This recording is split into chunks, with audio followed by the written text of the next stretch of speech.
Hello friends, রিবু activity চ্যানেলে তোমাদের সবাইকে স্বাগত। আশা করছি তোমরা সবাই খুব ভালো আছো।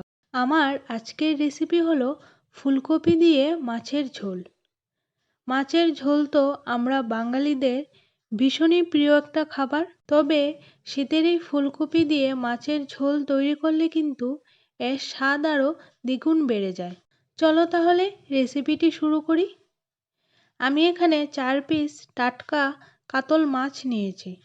তোমরা এখানে যে কোনো মাছই ইউজ করতে পারো। একটি আলু আর টমেটো লম্বা লম্বা টুকরো করে কেটে নিয়েছি। সাথে এখানে একটি মিডিয়াম সাইজের ফুলকপি টুকরো করে কেটে নিয়েছি। আর নিয়েছি মিডিয়াম সাইজের একটি পেঁয়াজ। পেঁয়াজটাকে কুচি কুচি করে কেটে নিয়েছি। সাথে আছে লাল লঙ্কার গুঁড়ো, হলুদ গুঁড়ো, জিরে গুঁড়ো, ধনে গুঁড়ো, 1 ইঞ্চ একটি আদার টুকরো আর নিয়েছি কাঁচা লঙ্কা। আমি মাছগুলিকে ধুয়ে পরিষ্কার করে রেখেছি।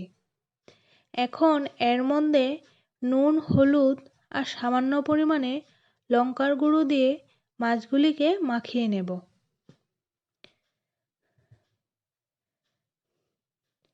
দেখো মাছগুলো মাখানো হয়ে গেছে। এখন প্রথমেই আমি একটি কড়ার মধ্যে তেল দিয়ে মাছগুলিকে ভেজে নেব।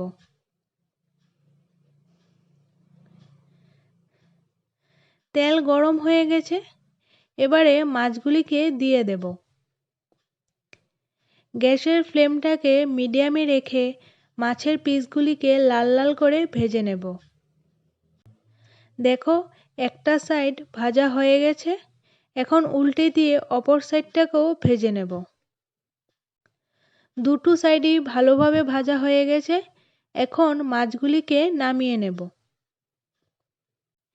এই মাছ ভাজার তেলেই দিয়ে দিচ্ছি কেটে রাখা আলুগুলি।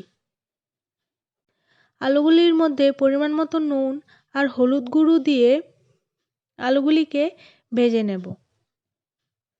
এই অবস্থায় 2 মিনিটের জন্য আলুগুলিকে ঢেকে দিচ্ছি। দেখো আলুগুলিও খুব সুন্দর ভাজা হয়ে এসেছে, এখন এগুলিকে নামিয়ে নিচ্ছি। বাকি অবশিষ্ট তেলের মধ্যে দিয়ে দিলাম কেটে রাখা ফুলকপিগুলি।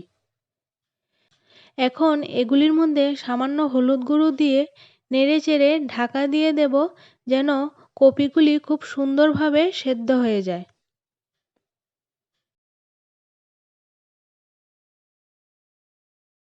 দেখো কপিগুলি অনেকটাই সেদ্ধ হয়ে গেছে।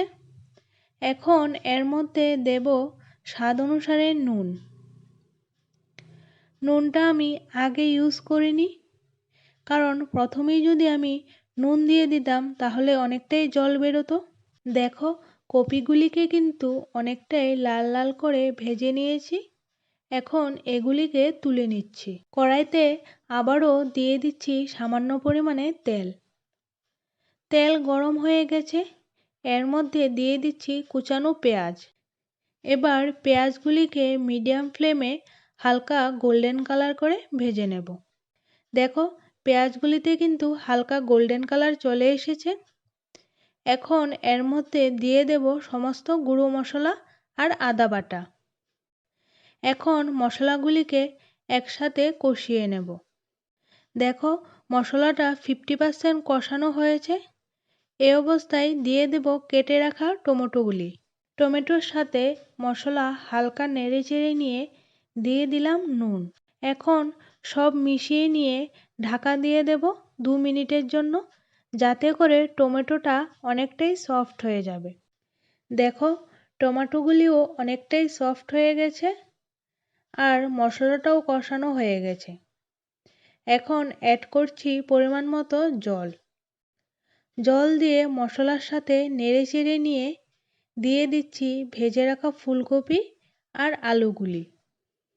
তোমরা কতটা ঝোল রাখবে সেই পরিমাণ মতো কিন্তু জলটা অ্যাড করবে।